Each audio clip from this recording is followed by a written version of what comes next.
la suite de la journée et la fin de la journée est constituée d'une table ronde. Donc on a voulu un petit peu innover par rapport aux années précédentes. Les années précédentes, vous aviez une conférence le matin. Je parle pour les nouveaux et les nouvelles collègues qui viennent à leur première journée des maths. Donc d'habitude, l'après-midi, vous aviez 2 créneaux d'exposés ateliers en parallèle. Donc cette année, pour la première fois, on a voulu innover. Et à une époque où se pose cruellement le problème du caractère attractif ou non des mathématiques, eh bien, on a innové en choisissant ce thème qui est tristement d'actualité. Et puis, on a placé un seul créneau d'exposé atelier ce matin. Et cet après-midi, il reste une seule plage horaire qui va être constituée par une table ronde. Alors, la table ronde, je vous dis un petit peu comment ça va se passer. Notre but, c'est de créer un temps et un lieu d'interactivité. Donc, vous allez écouter, il y a des personnes qui vont s'exprimer, qui vont vous donner des exemples d'actions de vulgarisation mathématique dans l'académie. Donc, Aurélien, qui est le maître du temps, qui est à ma gauche, qui est quelqu'un de très, très strict et très sévère, va comptabiliser. Il va... Aurélien, c'est vrai, tu es sévère. Voilà. Aurélien va contrôler... Voilà, en plus. Alors Aurélien va contrôler que vous allez écouter, je crois que c'est 3, 4, 5 personnes. Alors 5 personnes vont s'exprimer tour à tour, ils vont vous parler d'exemples d'actions de vulgarisation. Alors le but, c'est uniquement de lancer le tempo pour vous inciter après, pour créer un débat. Donc une fois ces 5 personnes passées au tableau devant vous, eh bien va s'engager, j'espère, un débat. Donc le débat, volontairement, vous voyez, on n'a pas mis de programme précis au tableau. Mais bien sûr, le débat, c'est qu'est-ce que la vulgarisation ? Que veut dire vulgariser ? Quelles sont les missions de la vulgarisation ? Quels sont les résultats obtenus ? Quelles sont les perspectives ? Quels sont les liens entre vulgarisation et enseignement ? Entre vulgarisation et recherche en mathématiques, par exemple. Donc moi, évidemment, j'ai plein de questions en tête. Mais le but, c'est que le débat, ce ne soit pas moi qui le fasse ou mes collègues. Donc en fait, ce que l'on veut, c'est... à travers ce qu'on va vous présenter, s'engage ensuite un vaste débat sur les moyens de rendre les mathématiques attractives. Donc faire l'état des lieux, qu'est-ce qui se fait actuellement dans votre académie ? Est-ce que vous savez, vous, précisément ce qui se fait dans votre académie ? Donc vous pourrez là en même temps rencontrer, vous allez écouter les exposés, vous pourrez rencontrer les gens qui proposent des actions. Et puis on va pouvoir réfléchir ensemble sur le type d'action à mettre en place, sur les espoirs, les perspectives, les limites, etc. Donc je répète encore une fois, le but c'est vraiment, moi c'est le thème c'est mon thème de prédilection, j'y réfléchis depuis longtemps, mais vraiment ce qui est intéressant c'est que tout le monde participe. C'est vraiment, ce n'est pas une conférence plénière, donc même si vous êtes dans des gradins, il faut imaginer en fait que vous êtes tous autour de la même table. Et ce que l'on souhaite, c'est que tout le monde participe. Donc c'est qu'on réfléchisse tous à voix haute, qu'il y ait un brainstorming, et tout le monde donne son avis, pose ses questions sur la vulgarisation, et que le plus de gens possible s'expriment. Est-ce qu'il y a des questions sur le... Ça va, c'est clair, le déroulement, le type de...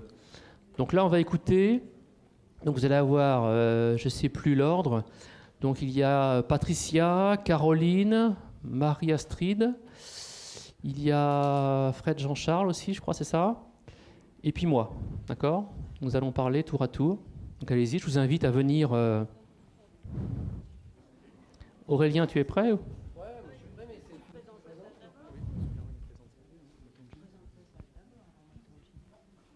Comme tu veux. D'accord. Oui.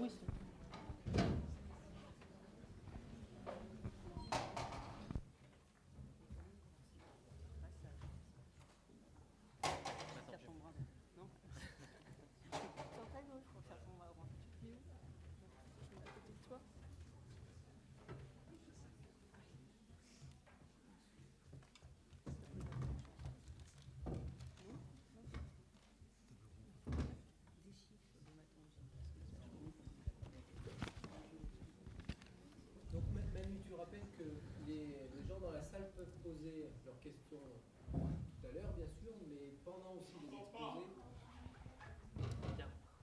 Donc vous pouvez poser vos questions sur ce hashtag-là. Je ne sais pas si vous êtes trop branchés sur ce truc, mais bon, on essaye, quoi. On apprend. D'accord? Donc, bon, si vous ne savez pas ce que c'est un hashtag, alors laissez tomber. Et gardez votre question pour tout à l'heure. D'accord? Hein? Dièse, ouais. Ouais, un mot dièse, si vous voulez. Un mot dièse, d'accord? Très bien. Donc, on commence alors. Alors on y va, donc on a chacun 180 secondes précises pour vous présenter une action. Donc moi je vous parle de l'action passage. Top chrono. Alors, passage est une opération de popularisation des mathématiques à destination des élèves de primaire, collège, lycée, proposée par l'IREM du Centre et ses partenaires, l'Académie d'Orléans-Tours, Animat, l'APMEP, Centre Gallois, Centre Sciences, la Fédération Denis Poisson et le MAPMO. Des chercheurs passent régulièrement dans une classe pour proposer des énigmes préparées en amont avec l'enseignant. On parle alors de partage de classe, puis apporter des indices et suivre les progrès des élèves jusqu'à l'exposé de leurs découvertes à la semaine des mathématiques de leur établissement ou aux rencontres départementales jeunes chercheurs. Le but est, d'une part, de proposer une approche plus culturelle des mathématiques au carrefour des disciplines, basée sur 5 pierres angulaires qui sont la culture du doute, premier point. Deuxième point, l'imaginaire, c'est-à-dire saisir par la pensée ce qui ne se voit pas. Troisième point, la recherche de la beauté. Quatrième point, la dimension ludique. Et cinquième point, la démonstration comme vérité. D'autre part, Passage a pour mission de favoriser un échange de pratiques entre enseignants et chercheurs à la recherche de constantes pédagogiques du primaire à l'université. Le site opération-passage.fr contient la liste des établissements concernés, les programmes, les jeux proposés, les articles de presse, les photos et les films. C'est donc un lieu de rencontre et d'échange entre enseignants et chercheurs. Bref, c'est un lieu de passage. Cette opération a débuté en septembre 2013. Elle a concerné 21 classes, du CM1 à la terminale S, dans 4 départements différents. Des réunions de préparation pour l'année scolaire 2014-2015 auront lieu le mercredi 2 juillet après-midi à l'université et le mercredi 3 septembre après-midi. Finalement, Passage est à la fois un lieu, celui du carrefour des cultures où se croisent élèves, enseignants et chercheurs, mais aussi un temps, celui du partage des connaissances. Bonjour à tous, donc, je suis Caroline Rougerie, enseignante en collège, et j'ai lancé avec Emmanuel à la rentrée dernière un atelier Matangine. Alors ça consiste, j'avais une quinzaine d'élèves volontaires. Avec Emmanuel, on avait préparé 3 ou 4 sujets qu'ils ont choisis en début d'année quand Emmanuel est passé pour faire son premier passage. À la suite de ça, se sont constitués naturellement 3 groupes et j'avais une séance hebdomadaire avec mes élèves qui travaillaient par groupe sur leur sujet de recherche avec pour objectif, alors le thème des sujets qu'on avait choisis, c'était le jeu ou des tours de mathémagie. Leur objectif étant soit de trouver une stratégie gagnante, soit de trouver le fin mot des tours de magie et des prolongements. Pardon ? L'objectif ou le grand moment de l'année Matangine étant le congrès qui se passe entre la fin mars et le mois d'avril. Donc nous avons été 2 jours à Lille, présenter en amphithéâtre le résultat de leurs recherches. Alors cette année, 2100 élèves étaient inscrits dans 160 ateliers et 7 congrès étaient organisés à travers la France. 3 à l'étranger. Les enfants, en plus de leur exposé en amphi, sont le reste du temps dans des stands où ils présentent aux autres chercheurs, aux autres enseignants et aux autres élèves le résultat de leurs recherches. Et c'est des échanges qui sont très, très agréables à observer et auxquels on a participé aussi. Et les élèves sont rentrés ensuite avec... à rédiger un petit article comme si c'était des vrais chercheurs. Et loin d'être démotivés, ils ont poursuivi un peu au-delà de leurs recherches, après les questions d'autres participants du congrès, pour aller plus loin. Et ils sont très, très motivés pour recommencer. Pour motiver des élèves, c'est quelque chose de fantastique. Ils sont revenus très, très contents et très motivés de leur année matangine. Pour moi. Bonjour, Patricia Ra, je suis enseignante depuis seulement 2 ans au lycée, après de nombreuses années en collège. Et j'ai engagé ma classe de seconde dans le projet Passage cette année. J'ai repéré quelque chose, c'est que pour les élèves, le lycée, les maths, ça rigole plus du tout. Ça rigolait déjà pas beaucoup avant. Mais là, on est chez les sérieux, là, et les maths, c'est les maths, quoi, avec en majuscule, et ça fait peur. Et l'occasion de passage, bien, ça a été de faire venir des enseignants-chercheurs. Alors déjà, on a cassé des idées reçues. Un enseignant-chercheur, c'est pas un vieux machin rabougri dans un placard. Ils ont découvert 2 enseignants-chercheurs jeunes et dynamiques qui ont présenté des choses, Sierpinski, triangle de Pascal, le nombre d'or. Et là, il y a eu c'est des maths, ça? C'est ça, des maths? Donc, j'ai vu dans mes élèves de seconde, qui sont des élèves de seconde comme classiques, hein, c'est une classe de seconde avec des élèves en difficulté, d'autres avec un peu moins de difficulté. Ils ont découvert des choses, vraiment des curiosités. Bon, après, ils ont bien vu que c'était bien des maths, parce que quand Philippe ou Emmanuel ont fait les démonstrations au tableau, bah là, ouais, effectivement, ce sont des maths. Oh, les identités remarquables, ça sert à quelque chose. Vraiment, là, on était vraiment dans le cadre. Mais leur regard s'est illuminé. Ils ont vu des choses un peu sympas que, effectivement, on ne présente pas tous les jours. Et les élèves, vraiment, ont aimé et réclamé le passage des enseignants-chercheurs. Alors, moi, ce que je voulais dire aussi, c'est qu'à la fin, j'ai vu des élèves déjà qui étaient très renfermés, mais vraiment, qui, à la suite de ça, se sont épanouis. Et quand on a parlé d'origami aussi, on dit, mais moi, je sais faire ça. Moi aussi, je fais des origamis. Et des gamins qui ont pu montrer ce qu'ils savaient faire. J'ai vu la moitié à peu près de la classe qui s'est organisée pour le petit séminaire qu'on a instauré à la fac. Alors, nous, on est à Amboise, à 30 km de Tours. C'est compliqué, là, d'aller à la fac, hein, pour nos élèves. Et ils se sont organisés un samedi matin pour pouvoir aller à ce séminaire, sachant que les parents ne pouvaient pas emmener tout le monde. Ils ont fait du covoiturage, enfin une autonomie fabuleuse. Les 15 qui pouvaient venir étaient là. Ils ont réveillé des parents, enfin je ne sais pas, ils se sont organisés, ils ont pris des bus pour présenter en amphi ce qu'ils avaient fait, très fiers d'eux, et ils ont travaillé. Hein. Ils sont venus, ils ont fait des heures supplémentaires. Alors des élèves de seconde qui font des heures supplémentaires, là aussi, j'ai pu voir leur motivation. Et puis des remarques aussi qu'ils m'ont faites récemment. D'abord déjà, quand est-ce qu'ils reviennent? Ça, donc nos enseignants-chercheurs sont attendus. Mais est-ce qu'il y aura ça aussi l'année prochaine? Donc là, j'ai compris l'appel du pied. Il va falloir qu'on organise un atelier, je ne sais pas ce qu'il va falloir organiser. Et puis des filles qui sont venues me voir il y a 3 semaines en me disant, voilà, on est très embêtés.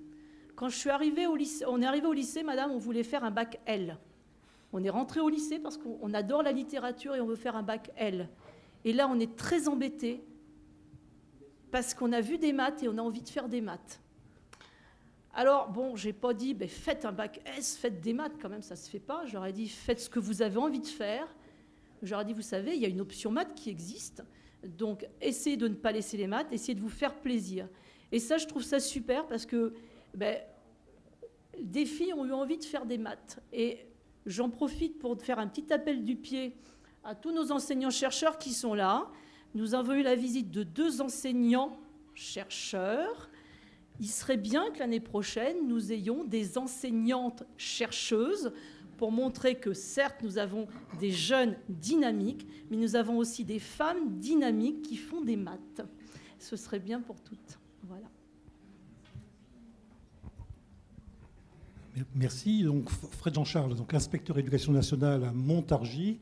Donc je vais faire part du travail qui a été conduit, mais qui a été conduit d'abord par mon conseiller pédagogique, mais qui est absent. Donc je le remplace, je vais essayer de le remplacer de bonne manière. Je reviens sur ce qu'a développé tout à l'heure Emmanuel, sur le système passage, en tout cas la dynamique passage qu'ils ont tenté de faire, qu'ils ont fait d'ailleurs, sur des classes élémentaires. Il y avait 4 classes élémentaires qui étaient engagées sur la circonscription, 4 classes élémentaires pour lesquelles les choses se sont passées d'excellente manière, sur des choses comme le triangle de Pascal, on a évoqué, les lapins de Fibonacci, le triangle de Szyperski, et la course à vin qui est assez remarquable. La première fois qu'on a fait ça, je crois que c'était avec Emmanuel, dans une classe de CM1. Il y a un gamin qui a levé la main et qui a dit qu'il suffit de prendre la 17e.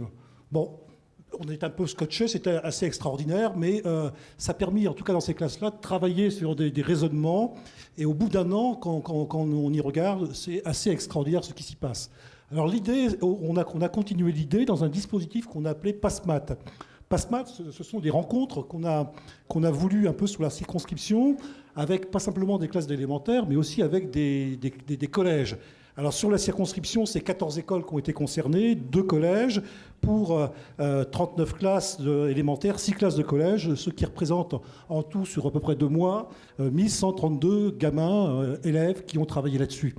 Alors l'idée, c'est pas tant de travailler sur des problèmes avec des données numériques, ça on fait bien dans les classes, c'était plutôt de travailler sur la question du raisonnement, de la verbalisation, de la structuration du langage oral par rapport à ce qui se faisait par là. Alors ça, pour le coup, c'était pas mal réussi. Les écoles ont travaillé en amont avant de venir sur ces PassMat. Alors PassMat, c'est quoi? C'est un certain nombre d'ateliers. Alors je vais reprendre des ateliers. On a des ateliers sur des jeux numériques, c'est des jeux de logique tels que Ovedia, Logique, Striki que vous connaissez, Quarto, les tours de Hanoï, la course à vin qui a fait beaucoup aussi travailler.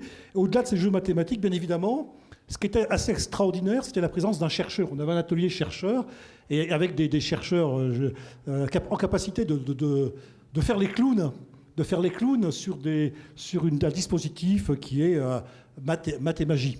Alors ça a à la fois impressionné les élèves, mais aussi les parents qui étaient là, y compris les enseignants. Et pour le coup, effectivement, les chercheurs ne sont pas de vieilles badernes. On a eu des questions assez extraordinaires sur... c'est vous le chercheur, là? Je croyais que vous étiez chauve. Bon, c'était une espèce de représentation du chercheur.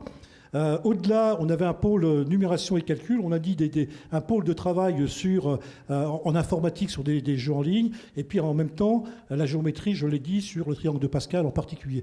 Des choses qui paraissent comme ça assez compliquées, mais qu'on a travaillé énormément pour que ça puisse coller assez près au programme de 2008, ce qui concerne l'école primaire. Un travail remarquable, et je remercie ici ceux qui sont déplacés à Montargis pour le conduire. La demande sur la circonscription, c'est que ça continue. Merci.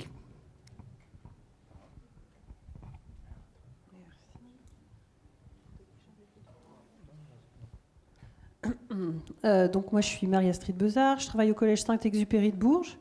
Je vais vous présenter 2 actions qui sont menées, une qui est menée depuis déjà 5 ans au collège, qu'on a appelée la semaine de la science. Donc c'est une semaine un petit peu spéciale pour notre collège qui se déroule autour d'un thème qui fédère les enseignants et puis tout ce qu'on met en place. Le thème cette année c'était art et sciences. Alors il y a de nombreux objectifs visés. Ouais, c'est bon. Nombreux objectifs visés que je ne vais pas détailler, j'ai pas trop le temps. Mais concrètement, donc j'ai un certain nombre de diapositives que je peux vous montrer avec donc ce qu'on a fait cette année. Donc un grand temps pour notre semaine, c'est des conférences qu'on propose à tous nos élèves. L'idée, c'est pas de faire pour une classe, mais que tout le monde profite. Donc sur le niveau 6e, on a des étudiants qui préparaient le CAPES d'art visuel qui sont intervenus, qui ont fait des ateliers avec chacune des classes, avec des objets recyclés. On a aussi fait venir Dominique Souder, que certains connaissent peut-être, qui est sur la photo de gauche, voilà, qui a fait des mathémagies avec de la mathémagie avec nos élèves. En 5e, on a fait appel au luthier de Bourges, Hugo Janer, qui est venu présenter l'art de la lutherie, voilà, et qui a fait entrer les sciences aussi par rapport à ça. Voilà, on a aussi eu la grande chance d'avoir une conférence de Grégory Jolivet, qui est un musicien professionnel et qui travaille avec un ingénieur du son, donc il y a une vraie partie scientifique. Et voilà, il nous avait fait quelque chose de vraiment sympathique à la Friche à Bourges. En 4e, Philippe Griot est venu faire des bulles. Dominique Souder également. Voilà, donc j'ai une photo aussi. Voilà, donc c'est dans une salle de classe, tout simplement, que ça se passe. Une salle de classe ou le réfectoire quand on a besoin de rassembler plus de classes. En 3e, il est intervenu à nouveau, Philippe, pour parler de fractal. Et puis on a aussi un architecte qui est venu nous parler d'architecture. Voilà. Depuis 3 ans aussi, on organise une conférence tout public, un soir dans la semaine, pour que les parents puissent venir. Et puis, on trouve ça chouette d'ouvrir les portes le soir, comme ça. Donc, c'est Dominique Souder qui a fait la conférence tout public cette année. On fait venir des expositions aussi, alors Centre Sciences, bien sûr. Le CDI également, enfin, notre collègue documentaliste expose tous les ouvrages qu'elle a sur le thème, et puis elle s'en procure, bien évidemment, dès le début de l'année. Et il y a des travaux d'élèves aussi. Donc là, c'est le collègue d'art plastique, par exemple, qui fait des tas de choses très chouettes et qui expose. Donc là, tous les élèves d'un niveau ont fait un petit morceau, là, et puis voilà, ça donne quelque chose de joli. Ça, c'est l'exposition interactive de Centre Sciences, qu'on avait exposée dans une petite salle, accessible toute la semaine. Voilà. Et ensuite, il y a un certain nombre d'animations qu'on essaie de mettre en place, dont une très importante qui ouvre la semaine, c'est notre défi photo. Voilà, donc là, il y a tous les élèves du collège, ainsi que des agents, si on peut, on les invite, on aime bien mélanger tout le monde. Il y avait notre CPE, il y avait peut-être une des 2 chefs. Alors, il y en a une des 2 qui était sur le toit avec notre photographe de l'extrême, collègue de maths, qui prend la photo. Voilà, donc j'espère que vous avez reconnu la figure. Alors, sur ce thème-là, on a déployé des tas de choses. Alors voilà, des découpages fractals un midi aussi proposés aux élèves, qui donnent un triangle de Sierpinski aussi à la fin. Voilà, on s'installe autour d'une table avec les canettes. Alors la photo de droite n'est pas terrible, mais voilà, on avait l'idée, enfin le projet c'était de faire encore l'étape suivante de ça, mais techniquement on a eu des petits soucis puis on a manqué de temps. Mais voilà, donc on a collé des canettes également. On a fait des bulles géantes dans la cour, donc le même jour, le jour où Philippe est venu, il a parlé des bulles, donc voilà, avec Marie-Laure Turier qui travaille à Centre Sciences. Il faisait très beau, c'était très agréable.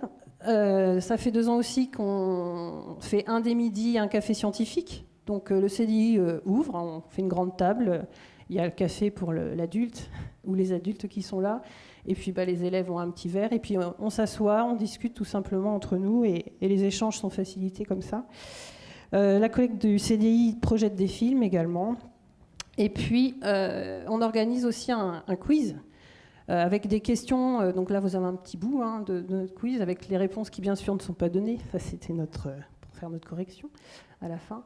Et on essaye d'inciter les élèves à aller voir les sites, comme par exemple le Centre Gallois que préside Philippe, ou bien des expositions qu'on fait des élèves. Et donc on voit des petites grappes d'élèves comme ça qui se promènent dans les couloirs et qui, avec leur quiz, du coup, ont nécessité de lire ce que leurs camarades ont fait, ou d'aller feuilleter un livre du CDI, ou aller interroger un des adultes qui vient au collège exceptionnellement pendant la semaine. Voilà, donc ça c'est un outil bien intéressant. Et on termine la semaine avec une cérémonie de clôture où on revient un petit peu sur ce qui s'est passé, on reprojette des images, on met des récompenses à nos élèves. Voilà. Donc ça, c'est la semaine de la science. Très bien. Et donc par rapport à cette semaine de la science, on a besoin d'essayer de trouver des conférenciers.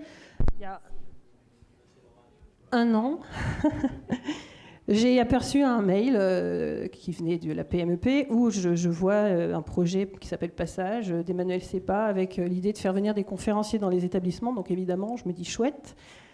Et donc l'an dernier, journée des maths, je ne sais plus où c'était, Tours peut-être bien, je croise Emmanuel Sepa et donc je lui demande s'il ne serait pas d'accord pour venir au collège. Et puis on a passé finalement la journée à bavarder et l'idée du club de maths est née.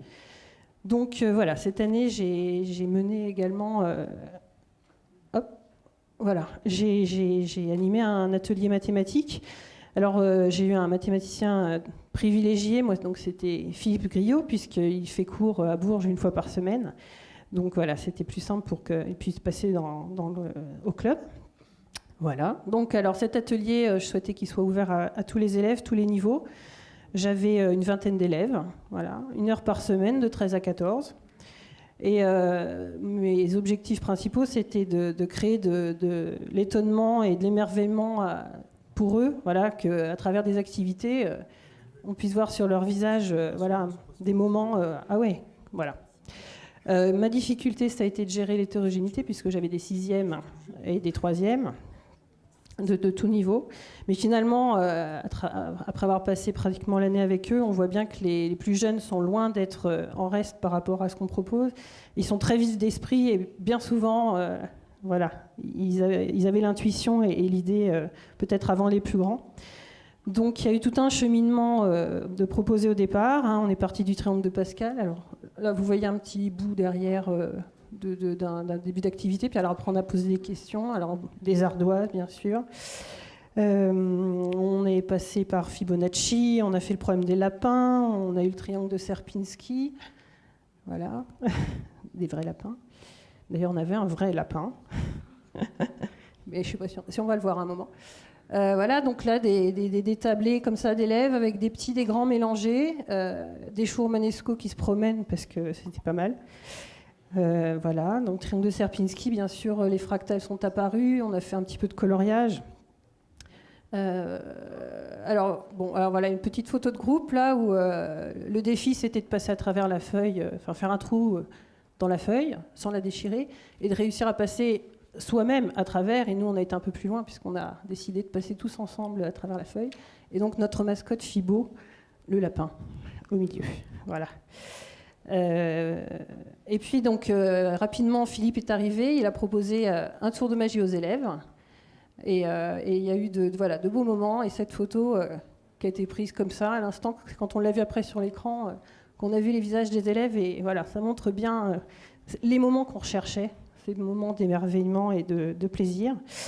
Et donc on est parti finalement derrière rapidement sur l'idée de faire des tours, et qu'on a préparé ensemble. Et puis, on s'est dit, tiens, on va peut-être essayer de faire un spectacle au collège. Et donc, pendant la semaine des maths, on a proposé un soir, un spectacle donc, avec tous les élèves. Les parents étaient invités, les collègues, enfin tous ceux qui le souhaitaient.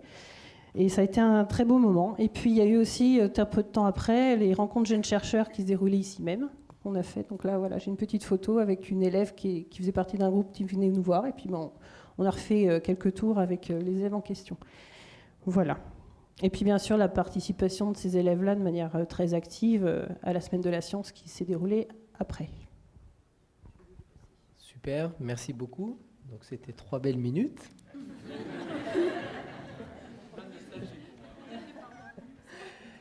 Ok, donc on vous a fait cette petite présentation. Donc maintenant, la parole est à la salle, quoi. Donc on attend vos questions et on va essayer d'y répondre. Le but, c'est que ce soit le plus interactif possible, d'accord ? Qu'on ne fasse pas un monologue de notre côté. Donc est-ce qu'il y a des premières questions ? Est-ce que vous sentez l'envie de rebondir sur ce que vous avez vu pour le transporter, pour l'adapter dans vos propres classes ou établissements?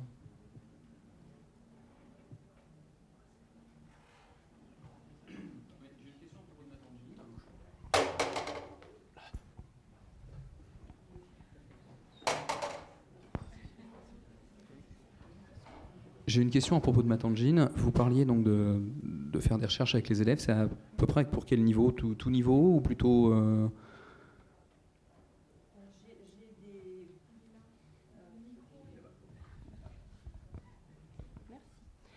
Tout niveau au collège, oui. Alors cette année, j'ai ciblé sur des 4e et des 3e parce que j'avais une élève de 5e, des élèves de 4e et de 3e. On a un peu plus d'outils à partir de la 4e ou de la 3e, mais il y a des manipulations avec les nombres, les algorithmes de Kaprekar, etc., qui peuvent être faits même avec la 6e sans outils particuliers. On peut adapter. Et lycée aussi, oui. À moi. Bonjour, je ne vais pas demander. Voilà. En fait, j'ai une question un peu... est-ce que vous adressez ce genre... Oui, pardon, monsieur Calmet, Renan. D'accord, je suis à Montoire avec mon voisin, au collège Clément Jeannequin. Et donc, je voulais savoir si vous proposiez ces ateliers à des classes entières, quitte à ce qu'il y en a qui soient pas super stimulés, ou est-ce que vous proposez que aux volontaires, du coup, quitte à motiver ceux qui étaient déjà a priori? Je crois que ça dépend en fait des collègues. Il y en a qui ont fait sur des ateliers, d'autres sur des classes entières, que ce soit en primaire, ça a été fait sur des classes entières. De toute façon, il n'y avait pas le choix. Ma seconde, c'était la seconde complète. Mais tout le monde se prête au jeu. Dès lors qu'il y a un tour de magie avec des jeux de cartes, même le plus réfractaire aux maths ne verra peut-être, il ne s'intéressera pas à la démonstration qui est derrière, mais le tour de magie va interpeller et se dire « Ah ben oui, tiens, il y a des maths derrière, ça je ne le savais pas ». Et une classe entière, c'est pas choquant. Alors, juste pour rebondir un petit peu sur ce que dit Patricia, donc en fait les deux sont possibles, donc les deux structures ont coexisté, on peut prendre soit un club, soit la classe entière, et en fait tout dépend du point de vue. D'un point de vue pratique, donc ce qu'a fait Caroline se fait bien en club. Donc, effectivement, le fait d'avoir un nombre limité d'élèves, avec des élèves qui sont motivés, qui ont choisi de participer, ça a des aspects qui sont positifs. Mais je prends la parole pour dire que d'un autre côté, donc les partenaires de l'opération Passage, donc les gens qui nous financent, ont mis dans les priorités pour avoir cet argent la lutte contre les déterminismes sociaux, géographiques et sexistes. Donc avec mes collègues chercheurs, donc avec Philippe Criot, Michel Criot et Vincent Beck, qui ont participé à l'opération, eh bien, on a voulu qu'il n'y ait pas forcément que des clubs. C'est-à-dire le fait de rencontrer des classes entières, c'est intéressant, puisqu'on rencontre des élèves qui, a priori, ne sont pas inscrits. Donc le fait d'avoir affaire à des clubs, c'est intéressant, c'est une partie de l'opération. Par exemple, les élèves de Caroline étaient vraiment top, et puis très motivés, et puis certains font du club depuis plusieurs années. Mais moi, j'ai apprécié aussi de voir des classes entières. Et donc, on a plaisir à varier en fait les interventions et à avoir aussi des classes entières, pas uniquement dans les grandes villes. Donc, le but, c'est d'aller à la rencontre de tous les élèves, dans tous les endroits, en race campagne, tous les départements, tous les publics, garçons, filles, tous les milieux sociaux. Et donc, les classes entières se prêtent bien. Donc, par rapport à ce principe-là, eh bien, on ne souhaite pas faire uniquement du club. Même si, encore une fois, d'un point de vue pédagogique, c'est vrai que c'est assez pratique, ça c'est agréable. Mais on a aimé alterner, et les deux ont coexisté pendant l'année. Voilà. Charles va nous donner quelques éclaircissements sur le projet Maths C2+. Oui, pour compléter peut-être une action qui est menée, qui a été généralisée à l'ensemble des académies maintenant. Ça fait 3 ans, nous sommes dans la 4e année, c'est le programme Maths C2+, qui est un programme de labellisation des actions académiques et d'incitation.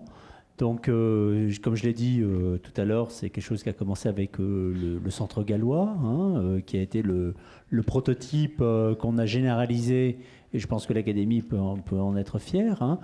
C'est-à-dire que proposer des stages de mathématiques à des publics, les mêmes publics qui viennent d'être nommés, à savoir des publics lutter contre les déterminismes sociaux, sexistes, et puis les déterminismes de territoire aussi. Ça nous semble important. Donc des stages qui sont proposés pendant les vacances. Alors pendant les vacances, ici, c'est au mois de... Alors vacances ou période, j'allais dire chômée. Il ne vous aura pas échappé qu'au mois de juin, il y a le baccalauréat pour beaucoup d'élèves. Et nos classes de seconde ont une année un petit peu raccourcie. Alors on en profite justement pour leur proposer un stage de mathématiques. Là on voit Aurélien, je crois. Et la caractéristique, c'est que ces stages sont implantés dans l'université. Donc c'est exactement le symétrique de ce qu'on a vu. Par exemple, que Matangine, c'est une action annuelle où un chercheur vient souvent en classe travailler avec les élèves et le professeur. Ces stages, c'est l'opposé, c'est donc une dimension tout à fait verticale, c'est très limité dans le temps, ce sont des élèves de 4e à la première qui se déplacent dans des lieux universitaires. Et pour certains, c'est la première fois qu'ils voient une université. Pour certains, c'est la première fois qu'ils voient un amphi.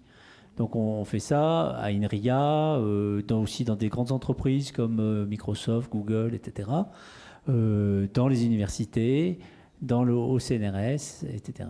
Donc ce ne sont pas des actions qui viennent s'opposer à ce qui existe, c'est des actions complémentaires. Et ce qu'il faut bien avoir en tête dans le périscolaire et dans les actions d'impulsion et de popularisation, c'est qu'il n'y a jamais de trop-plein. Il n'y a jamais de trop-plein. Alors peut-être que Aurélien pourra parler de CapMat tout à l'heure. Voilà. Je vous remercie. Oui, à moi. Bonjour. Alors, je suis Madame Lagneau, au lycée Bernard Palissy à Gien. Moi, j'aurais bien voulu avoir un contact, au moins que vous nous donniez des contacts directs afin d'obtenir des intervenants plus facilement, parce que je me suis un petit peu confrontée à la chose. Et ça n'a pas été facile de trouver quelqu'un qui puisse intervenir rapidement sur le projet que j'avais mis en place. Donc c'est vrai qu'avoir des contacts, quand on est proche des universités, c'est facile, mais quand on est dans des communes un peu éloignées, par mail, c'est pas forcément, ça arrive pas forcément rapidement. Donc voilà, est-ce qu'on peut avoir... Je suis ravie qu'on ait pu... mais vous pensiez ça s'est organisé... Vous parlez de quel type d'opération, par exemple, Alors quand vous dites j'étais intéressée? Oui, j'ai organisé une projection du film Comment j'ai détesté les maths, suivi d'un débat. Et je suis passée par Zéro de conduite. Et ils ont mis un certain temps à me trouver un intervenant. Je l'ai trouvé, c'est Philippe qui va intervenir, donc je suis ravie.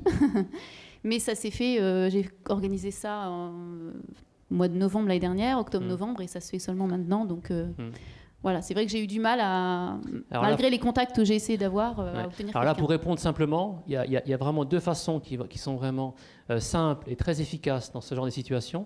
Donc, si vous avez besoin d'une action dans votre établissement, de vulgarisation en mathématiques, vous avez un club de maths, etc., vous avez des projets comme ça, il y a deux numéros à composer. Il y a d'abord Centre Sciences, représenté aujourd'hui par Olivier Morand, son directeur, qui j'espère prendra la parole tout à l'heure pour nous donner un petit peu son point de vue. Donc dès que vous avez comme ça des velléités, eh bien, vous contactez Centre Sciences, vous tapez sur Internet, sur Google Centre Sciences, vous contactez les collègues des Centre Sciences avec qui on travaille régulièrement. Donc, et assez souvent, Olivier nous contacte en nous disant, voilà, il y a une action qui est prévue dans tel établissement, est-ce que vous la prenez, etc. Et beaucoup de passages, beaucoup d'actions ont commencé comme ça. Ça, c'est le premier point. Et le deuxième point, c'est l'IREM d'Orléans, tout simplement. Donc, si vous avez en vue des actions de vulgarisation, et ça peut être au sens large, si vous souhaitez une conférence de vulgarisation ponctuelle, si vous voulez une opération sur l'année, genre passage, si vous voulez des renseignements sur le Centre Gallois, dirigé par Philippe Gréaud, si vous voulez monter un club de maths et que vous ne savez pas comment ça marche, il y a plein de choses possibles, eh bien, soit vous allez voir Centre Sciences, soit IREM d'Orléans. Et si c'est une question spécifique par rapport à l'opération passage, tout à l'heure, je l'ai dit dans ma courte présentation, vous allez sur le site qui est tout nouveau, qui est opération-passage.fr. Et ce site est vraiment très très riche, il est vraiment très complet, et vous avez tous les renseignements, tous les documents, tous les contacts, tous les articles de presse, tous les programmes. Donc pour Passage, il y a un site vraiment spécifique. Mais pour le reste, tout ce qui est vulgarisation en maths, c'est vraiment IREM d'Orléans et Centre Sciences. Est-ce que ça répond à la question? Donc il faut vraiment, même si vous êtes loin, en fait, il n'y a pas de notion de loin ou de près. Via Internet, on peut tous communiquer très rapidement. Olivier, tu veux compléter peut-être? Oui, je peux compléter un petit peu. Dans la mesure où, au niveau de notre activité, puisque Centre Sciences est une structure associative au départ, mais qui développe et qui essaye de fédérer les actions de culture scientifique sur le territoire, on a pour mission, je dirais, d'essayer de structurer un réseau d'acteurs. Donc même si nous, on n'a pas forcément la solution en direct, on va essayer au moins de renvoyer vers les acteurs qui sont des acteurs de terrain, que ce soit les structures qui peuvent elles, répondre à ce type de demande. Donc on a, alors évidemment, parfois on ne peut pas forcément répondre à toutes les demandes, mais que ce soit en maths ou en physique, régulièrement, on a des demandes d'intervenants scientifiques qui sont demandés sur différents domaines. Là, je sais que j'ai une demande sur la biologie à Pithiviers. Bon, ben voilà, on essaye de répondre en trouvant des intervenants. Et puis on a mis en place, alors c'est beaucoup plus ponctuel, mais on a mis en place depuis quelques années sur Tours et Orléans une formation auprès des doctorants scientifiques, et on a une petite dizaine de doctorants chaque année qui peuvent intervenir dans un lycée pour pouvoir, en une demi-heure, on les forme à présenter leur sujet de thèse, et en une demi-heure, il faut une présentation de leur contenu et de leur parcours personnel, de façon à donner l'envie et éclairer sur la filière scientifique. C'est un exemple. Une autre courroie que vous n'avez pas citée, enfin Manu, tu n'as pas cité, c'est le relais, les liens que l'on entretient depuis des années maintenant avec nos inspecteurs. Plusieurs fois, que ce soit Alain, que ce soit Pierre, nous ont sollicité pour une intervention dans un établissement. Je peux vous donner la parole ? Oui, c'est juste pour dire que évidemment on travaille tous ensemble et que toutes les actions qui ont été mises en place sont coordonnées et sont bien sûr soutenues par le rectorat de l'académie. Donc on peut transmettre vos demandes. Voilà. Après, vous savez que vous pouvez nous joindre toujours très très facilement, hein, et directement ou par voie hiérarchique comme ça vous convient. Et on essaie de favoriser les opérations. Bien sûr, on n'est pas des magiciens non plus, hein. S'il s'agit en particulier des problèmes techniques, entre autres des problèmes de moyens ou autres, là on atteint les limites de l'exercice. Mais c'est clair que tout ce qu'on vous a présenté ici, ça ne coûte rien en général, c'est très valorisant pour l'établissement, c'est aussi l'occasion de faire vivre une discipline, de faire vivre la semaine des mathématiques, voilà, c'est toute cette dimension-là qu'on essaie de développer. C'est récent, ces actions-là sont récentes, mais elles sont le résultat d'une histoire ancienne, en fait. Et cette histoire ancienne, c'est la liaison qu'il y a eu depuis très longtemps entre le secondaire et le supérieur, et on s'en félicite. Voilà, le rallye mathématique, dès le départ, et il a bientôt 30 ans, était déjà sur ce principe-là. Et on espère bien que ça va continuer, parce qu'il faut savoir être inventif, et visiblement, il y a encore plein d'idées qui sont en train de germer.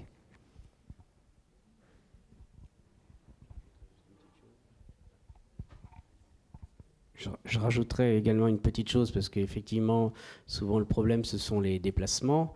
On est bien conscient, enfin souvent, que les déplacements de scolaires vers les lieux de recherche, c'est très compliqué, c'est lourd et c'est cher, d'où l'intérêt effectivement de faire venir un scientifique. Et à travers notre activité, où on a quand même des fonds régions, on prend en charge les déplacements d'un certain nombre de scientifiques vers les établissements scolaires, ce qu'on a fait pour une partie des déplacements de passage, par exemple. Donc, alors dans la limite, bien sûr, du budget disponible chaque année, on peut accompagner au niveau de Centre Sciences ce type de déplacement d'un scientifique vers un établissement scolaire, ou dans d'autres contextes, comme par exemple la période de la fête de la science, qui cette année aura lieu du 26 septembre au 19 octobre, eh bien, accompagner aussi une intervention dans cette période-là.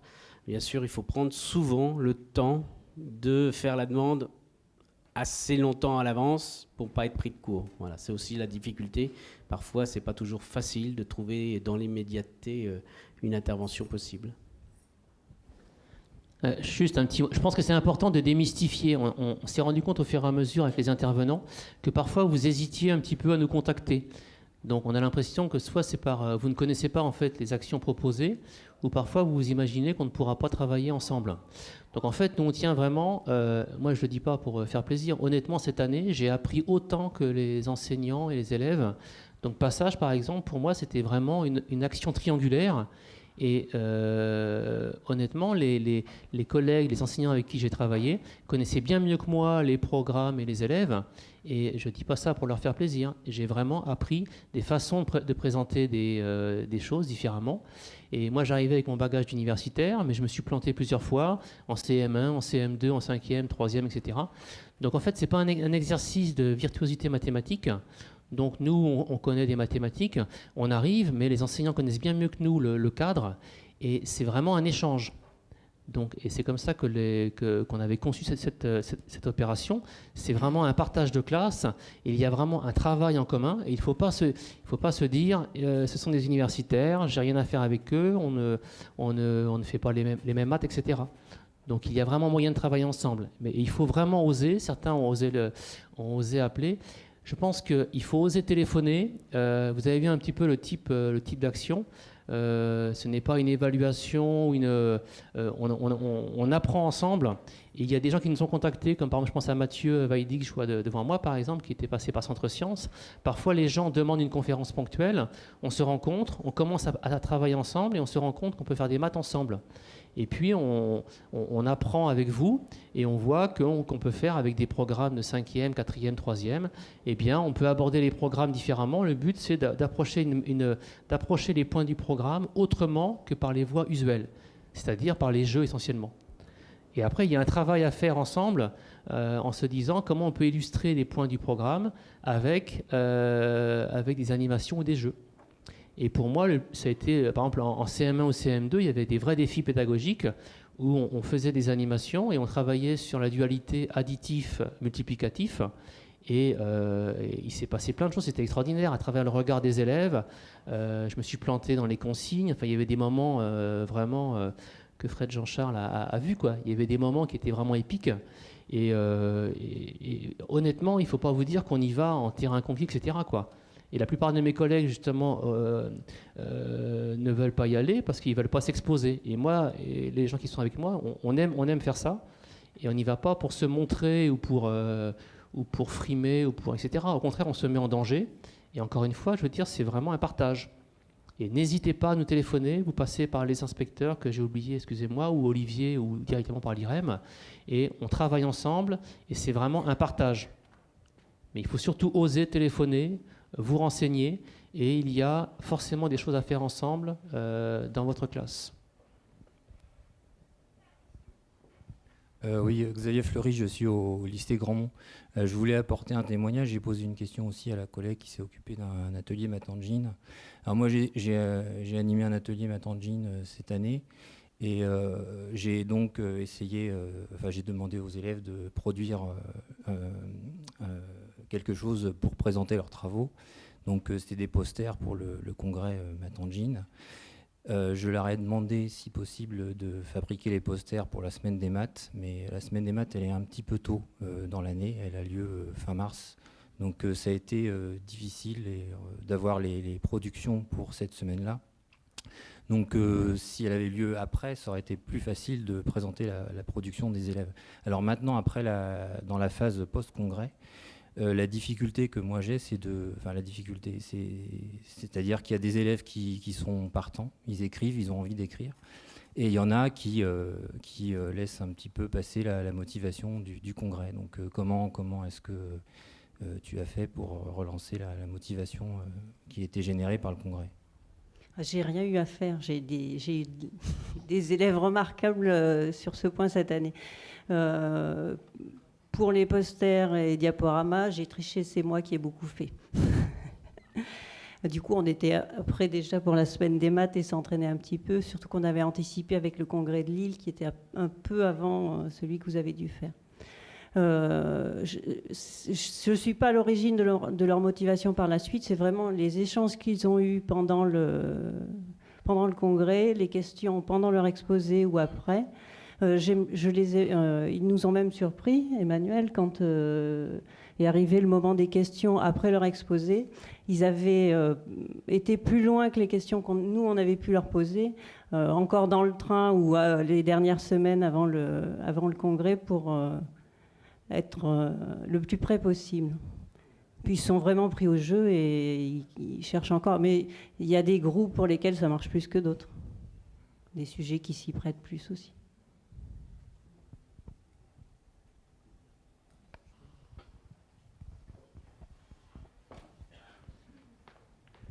Je voulais faire une petite suggestion sur justement ces posters et l'argument qu'on nous donne. Enfin, Matangine, c'est un travail qui dure toute une année. Alors effectivement, la semaine des maths, c'est au mois de mars. Et souvent, moi qui m'occupe de Matangine pour CapMath, j'ai suggéré, on a débloqué un fonds, Aurélien pourra en parler, pour permettre de stabiliser les productions des élèves à travers un poster définitif, un vrai poster en papier bâche, ça coûte 30 €, c'est pas très cher. Et c'est justement un moment de réflexion autour d'un travail interdisciplinaire sur comment présenter les choses. Parce que comme vous pouvez le voir, là on a des présentations, mais souvent la production des élèves, elle est encore un peu brouillonne. Et alors justement, on peut travailler avec des classes, par exemple quand on est en lycée, avec les sections arts plastiques, pour mettre en forme, pour pouvoir faire des dessins. Et il suffit ensuite de fabriquer un PDF définitif et l'envoyer à l'imprimeur pour 30 €. Vous avez un papier bâche que vous pouvez réutiliser l'année suivante, même si vos élèves ne sont plus là.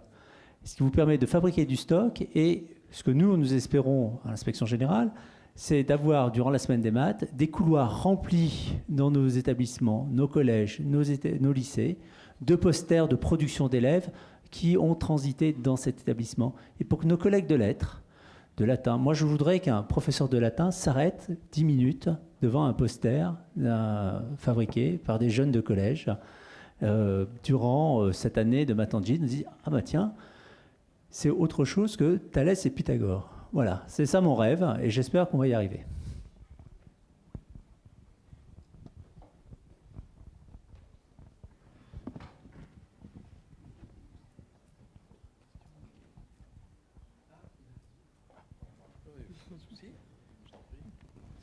Moi j'ai une question un peu, je sais pas.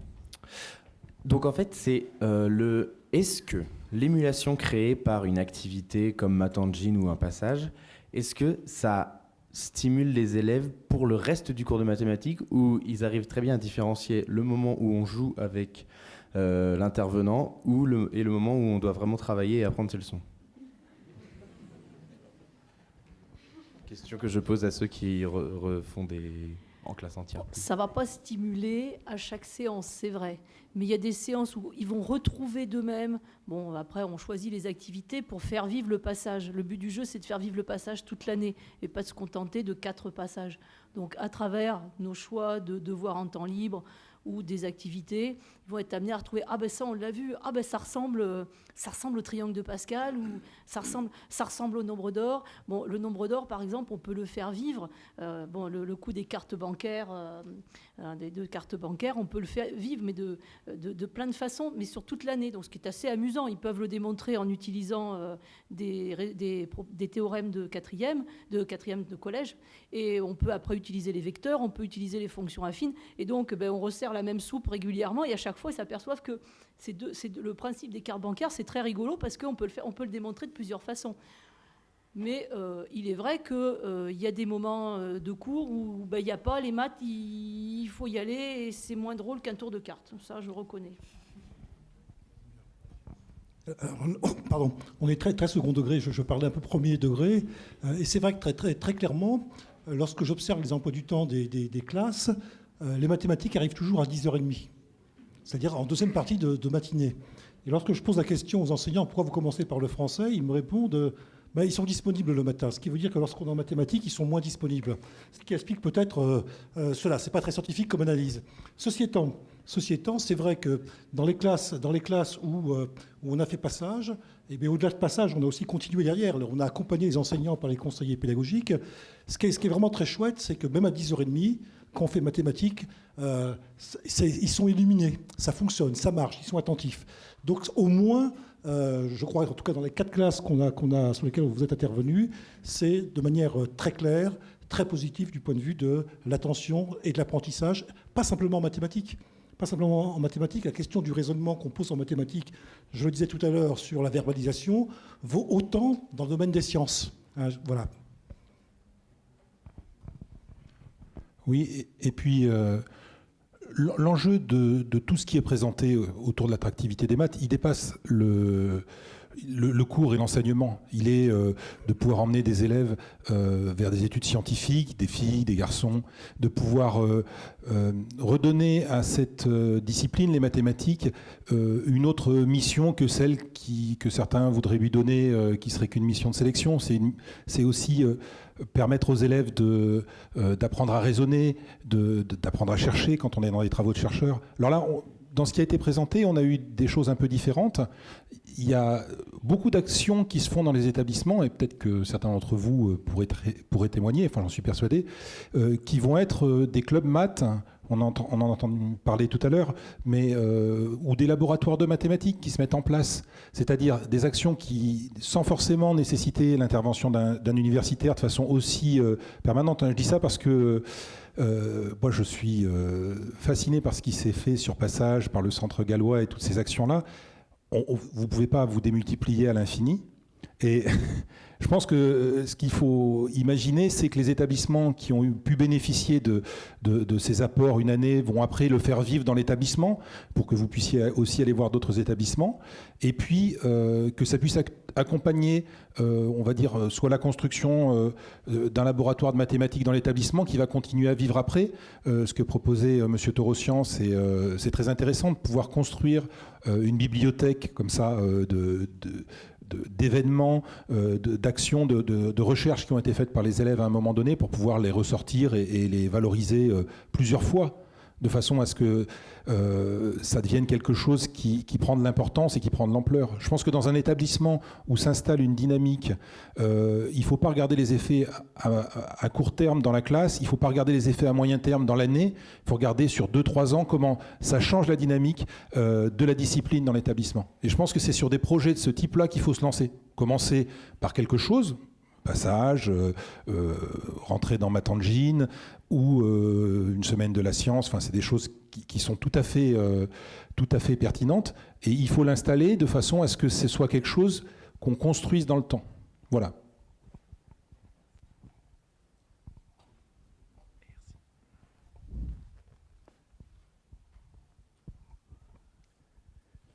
Une réaction par rapport à tout ce qui a été dit? Ah, d'accord, excuse-moi Michel. Alors, moi, c'est pas pour... donc, Michel Griot, maître de conférence en mathématiques à l'Université d'Orléans. C'était pas pour poser une question, mais je pense que c'est le lieu aussi de parler de MadMath. Donc, c'est une lettre qu'une équipe dont Emmanuel, Philippe, Vincent, je me rappelle plus, faisant partie. C'est un petit peu toujours les mêmes à l'université. On a imaginé à un moment donné, donc ça fait un petit peu plus d'1 an, avec la SMAI, la Société mathématique appliquée à l'industrie, de créer voilà, cette lettre à laquelle vous pouvez vous abonner et qui, tous les 3-4 ans, essaie de faire, tous les 3-4 mois, pardon, essaie de faire une lettre, un courrier, où vous avez différentes rubriques. Donc, c'est pour répondre un petit peu aussi à la question de ce matin. Au départ, on s'était dit que ce serait destiné à des élèves de seconde. Donc, on espérait que tous les enseignants demanderaient les mails à leurs élèves de seconde et les inscriraient.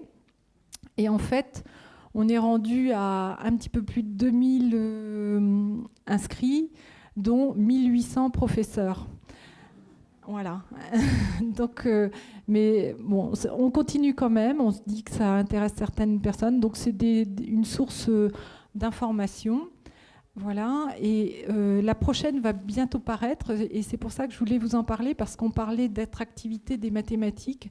Et vous aurez un article dans le prochain numéro, donc qui devrait sortir la semaine prochaine ou la semaine d'après. Il est presque prêt. Sur le fait que, d'une manière générale, quand vous parlez de mathématiques, les gens vont vous dire « Ah, moi j'ai horreur des maths ».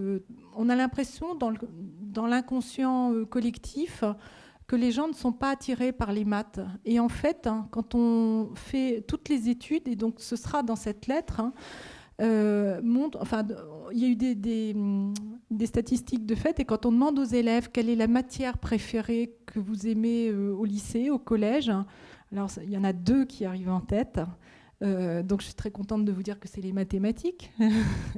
La deuxième, c'est le sport. Voilà. Mais au moins on a les mathématiques, voilà. Et donc je pense que ça c'est un réel combat de tous, de dire et de faire passer, parce que quand on a un journaliste, hein, moi chaque fois que j'ai vu un journaliste, en général, il disait les maths, Berck, enfin, etc. Et du coup, on a l'impression que personne n'aime les maths. Alors qu'en fait, la chose essentielle à retenir là-dedans, c'est que quand même, la matière préférée, c'est les maths avec le sport. Bon, d'accord. Et en fait, les jeunes, hein, qui rentrent au collège se démotivent en français, hein, donc se démotivent aussi un petit peu en maths, en sciences. Mais en fait, finalement, ils restent le moins démotivés en maths. Voilà. Donc ça, je trouve que c'est important de le dire.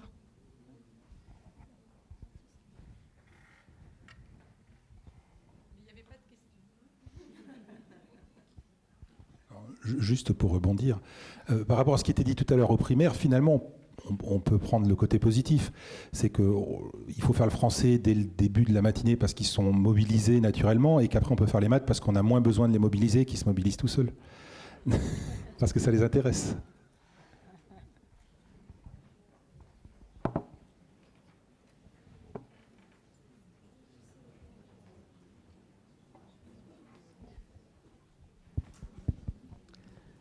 Je pense qu'on aurait pu demander aussi peut-être à Jean-Pierre Lamarche et Pierre Coty de nous parler un petit peu du rallye mathématique. On s'approche du 30e anniversaire et ça aurait été intéressant qu'ils nous en parlent un petit peu. Et en particulier, Pierre Coty, ce matin, m'a parlé d'une initiative qui me paraît vraiment intéressante. Donc Pierre et peut-être ses collègues ont une idée pour faire témoigner les anciens. En fait, ce qui est intéressant, c'est de faire témoigner des anciens gagnants du rallye qui maintenant sont dans la vie courante, qui sont banquiers, ou qui sont...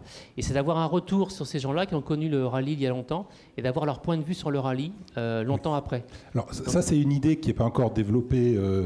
L'année prochaine, c'est le 30e anniversaire, la 30e édition. Donc moi, je me suis posé la question, et je vous pose la question, est-ce que parmi vous, est-ce que parmi les collègues professeurs de mathématiques, il y en a qui ont participé au rallye mathématique dans l'académie? Vous, oui, levez la main, ça m'intéresse quand même, parce qu'on parlait de l'attractivité des mathématiques. Alors ça c'est très intéressant. En tant qu'élève, on est d'accord? Ah non, d'accord, ma question c'était en tant qu'élève. Alors ça fait un petit peu moins, mais ça en fait quand même. Donc voilà, donc ça vous voyez, je pense qu'on a quelque chose à faire l'année prochaine pour essayer de recueillir des témoignages de professeurs de mathématiques aujourd'hui qui ont participé au rallye mathématique, qui éventuellement ont gagné ou n'ont pas gagné, mais quand ils étaient élèves dans l'académie. Voilà, donc c'était ça hein, l'idée que j'ai, mais c'est pas encore mis en place, mais je pense qu'on aurait des choses à faire. Oui, alors hier on nous en a parlé pendant la remise des prix du rallye mathématique à Orléans. Voilà, on en reparlera, mais je pense qu'on vous sollicitera, et puis ce serait intéressant que vous puissiez, ceux qui ont participé, enfin un certain nombre d'entre vous, faire un petit témoignage pour raconter comment vous vous souvenez de cette aventure-là. Je ne sais pas ce que je peux rajouter, Jean-Pierre Lamarche, donc ancien de l'Université d'Orléans, et puis président de l'association Rallye Mathématique du Centre. Je suis un des plus vieux du rallye mathématique. Moi, ça fait vraiment les 30 ans que je vis là-dedans. Mais le rallye mathématique, bon, je ne sais pas ce que je peux tellement en dire. Il y a pas mal de gens qui connaissent un petit peu le principe. C'est un rallye qu'on avait voulu faire un petit peu par opposition à ce qui se faisait quand on l'a lancé. Il existait le rallye d'Alsace, qui était un rallye individuel, bon, on va dire un petit concours général bis pour des élèves de première et terminale. Mais nous, on avait voulu lancer quelque chose qui était le travail, enfin, faire développer le travail collectif. Et donc, on a établi des règles qui consistaient à se dire il faut que l'on mette des exercices, qu'il faille travailler tous les élèves ensemble. Et lorsque les élèves seront dans la classe et participeront aux épreuves du rallye, il n'y aura pas de prof.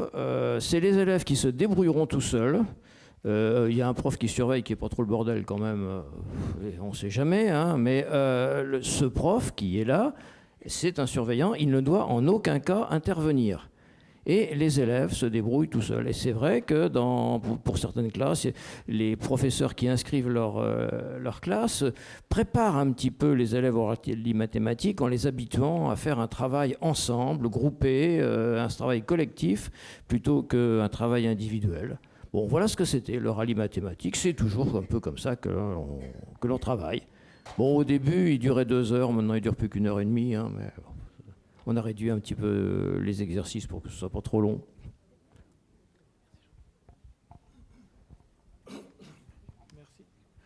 Bonjour, donc Thomas Dehon. Alors personnellement j'enseigne en grande campagne dans le sud de l'Indre, à Aiguzon.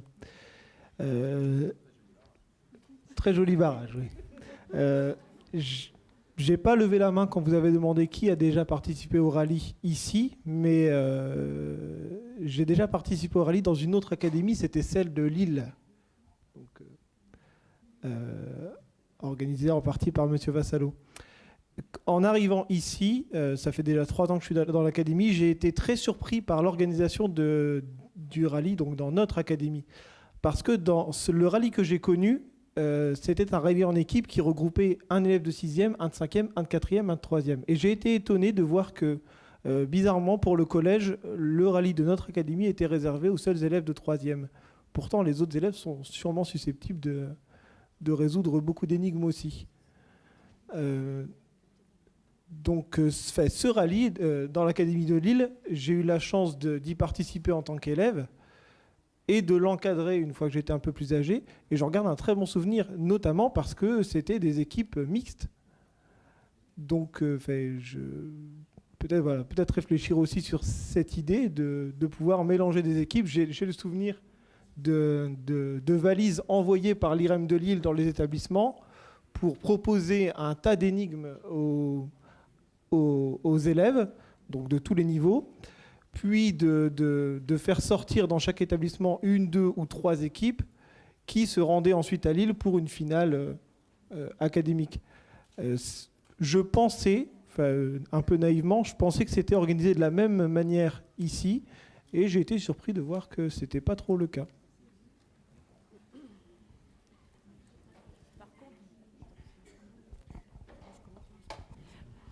Il y a des initiatives dans l'académie de petits rallyes CM2 6e. Alors du coup, les élèves sont un petit peu embêtés parce que en CM2, ils font un rallye, ils sont super contents, par équipe, hein, pareil, sur le même modèle que le rallye académique. En 6e, ils sont super contents parce qu'ils font le rallye. En 3e, ils sont super contents et en seconde, un peu moins contents, enfin c'est un peu plus compliqué. Mais en 5e, ils réclament. Donc c'est vrai que nos élèves sont demandeurs de manifestations, de moments de recherche en équipe. Alors après, prendre un élève dans chaque niveau, c'est peut-être plus difficile à organiser, c'est peut-être plus compliqué. Mais des rallyes, faire des rallyes, c'est vrai que ça s'organise. C'est souvent des initiatives locales, sans sponsor, hein, avec pas de... la seule récompense, c'est un petit diplôme fait sur papier et un petit goûter, mais avec la présence de l'inspecteur, donc ça fait toujours plaisir. Voilà, c'est un petit goûter organisé pour les CM2 et un petit goûter pour les 6e, parce que c'est pareil, hein, suivant les endroits, il est difficile de délocaliser une classe de CM2 vers un collège ou un collège vers l'école primaire. Oui. Alors, je n'ai pas précisé tout à l'heure, mais le rallye mathématique du centre, lui, il regroupe les classes de 3e et de seconde de tous les établissements de l'académie. On avait voulu faire un lien entre le collège et le lycée. Quand on a fait ça, c'était pas très facile de faire. Les sujets sont rigoureusement les mêmes. Hein. Bon, il y a un peu moins d'épreuves peut-être en 3e qu'en seconde, mais les sujets sont les mêmes. Et c'est pas très facile de réaliser des épreuves qui intéressent les secondes et qui vont intéresser peut-être les 6e. Il y a une petite différence. Hein. Nous, on voulait faire aussi la liaison collège-lycée. Bon, voilà.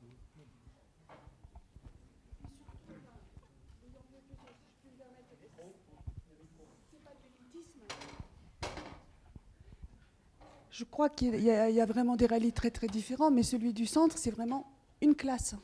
Et c'est une classe qui adhère au rallye avec ses bons élèves, ses élèves moins bons. Donc c'est vraiment une dynamique de groupe, c'est pas... Enfin voilà. Moi c'est ce que j'aime bien dans le rallye d'ici.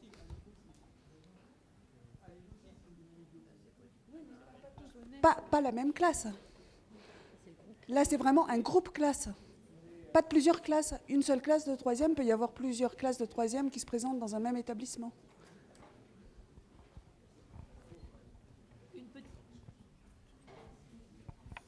Une petite remarque, une petite anecdote amusante sur les rallyes CM2 6e, celui de notre secteur qui avait été instauré par Pierre Coty.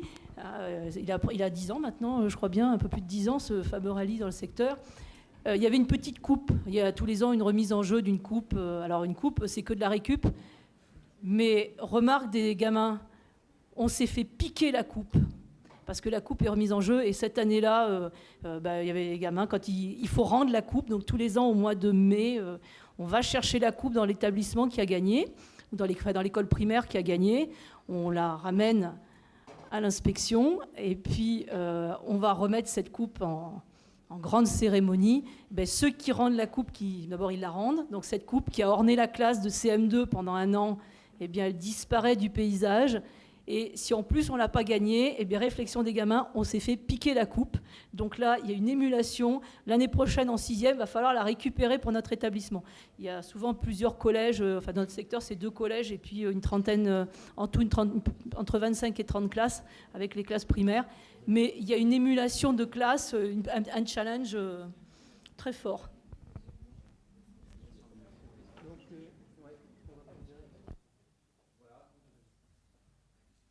Écoutez, si vous n'y voyez pas d'objection, nous allons nous arrêter.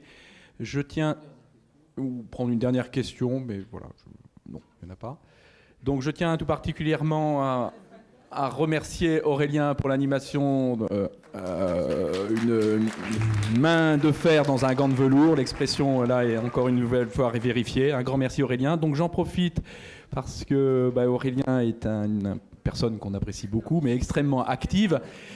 Et donc, pour celles et ceux qui n'ont pas eu connaissance de son dernier film qu'il a fait autour de Chaos, je vous incite, pas tout seul, en collaboration avec l'académicien et professeur de l'université Étienne Gis et son collègue Josley, un film sur la théorie du chaos que je vous recommande ou que vous pouvez commander également auprès de... voilà, il y a tout sur le site, Aurélien. Voilà, donc Aurélien, je te laisse la parole. La bande-annonce.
Bon, merci beaucoup. Donc, merci à tous pour votre présence aujourd'hui. J'espère que cette journée aura été fructueuse. Donc, encore un grand merci à Valerio pour ta conférence ce matin. Et puis, merci à tous, en particulier aux organisateurs, Philippe, Emmanuel, etc. Et donc, on espère surtout vous voir extrêmement nombreux l'année prochaine. Voilà. Allez, bonne soirée.